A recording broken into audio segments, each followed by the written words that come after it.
Supreme Court Judge Clarence has said that President Obama was elected as president or chosen because he fits the mold of the elitist. And, I mean, he's an intelligent man. I'm sure his observations are good and so on. And there's some truth to that, I'm sure. Because, I mean, this is America, and you can't take some little homeless person or some little loser out there and make him the president. You have to have some sort of a charisma, some kind of a ethos, some kind of a super ego that they figure that will be commensurate to the job. But I think that to say that was not looking at the big picture. I don't even think that the civil rights movements and all these blacks who've come up, Rosa Parks and Martin Luther and all these, had anything to do with the electing of President Obama. I think why he was elected is that he had the best message in '08.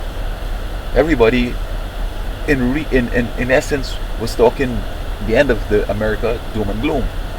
He was the only one that talked about bailing out the companies. Now, I don't think that bailing out was the right word. It should have been assisting, giving a loan as such, because bailout sounded as if something negative. But they were given a loan, and he made certain collateral movements, etc., about collateral, and they've revived.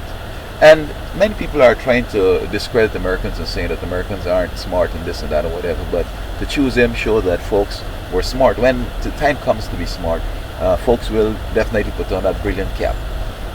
I agree that perhaps this is not the ultimate time, but down the road, I guess with the dumbing up and all the stuff that's going on, folks are going to be, really in bad shape. But I think that's one reason why he was elected. He had the message of hope. He had the plan to help the economy move forward, and with opposition, he still has moved forward, and we're not right now at the door of collapse. Also, for the first time, I think we're having a priest president. Now, Carter might have showed as if he were a priest president. He might have been a priest more than president. But here, this president, to me, seems to be 60-40 or 50-50 priest president, in which many of his views are sort of shaped by his religious views. Folks were wondering whether it helps the president to have some religious sort of influence. Because, you see, religion has prescription for future activities. It also has enlightened us as to what's going to be in the future, etc. So to turn a blind eye on that and go forward thinking that, you're going to use brute force and ignorance and all that, you surely have problems. Even with the Middle East, Scripture has already, said that you can't win in there. And history has shown that the Crusades, Britain, France, Vatican, all these people lost up there, and modern warfare is not going to necessarily help. You talk about unjust wars or just wars.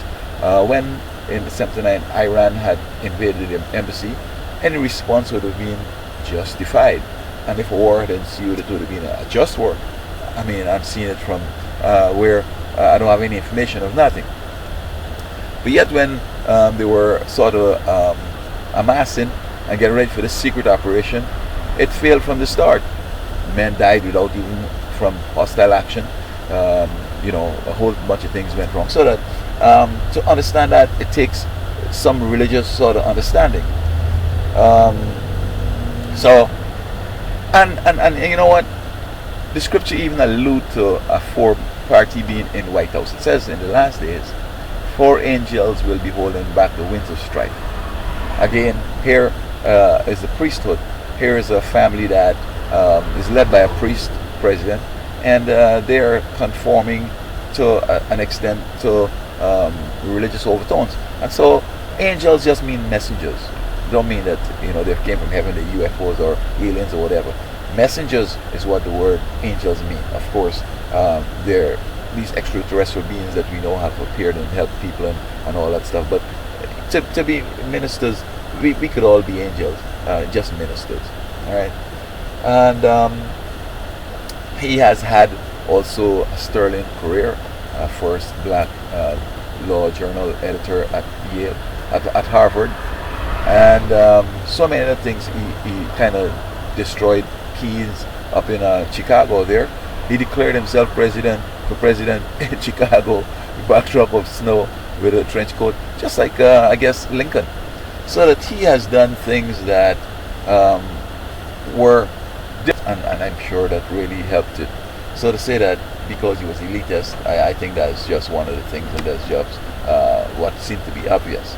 But the other things which, if Justice Clarence Thomas would take the time and pursue, or I'm not sure if that is within his purview, or whether he could sort of discern these things, but it's not just elitist ideology or appearance, etc.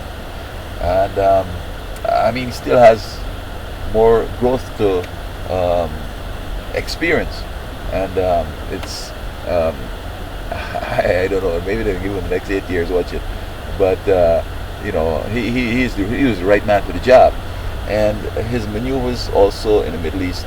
I mean, if it were a Bush, we would have been destroyed already. We'd be fighting everywhere in the Middle East. And so this is another reason why I think he was elected, because people are tired of wars. Even the soldiers are tired of wars. I mean, we can't engage in wars now with the economy so precariously positioned, and with a little removing of that boulder or pebble, everything is going to come cascading down the mountain. That to me don't make sense. So there are so many reasons why he was elected president.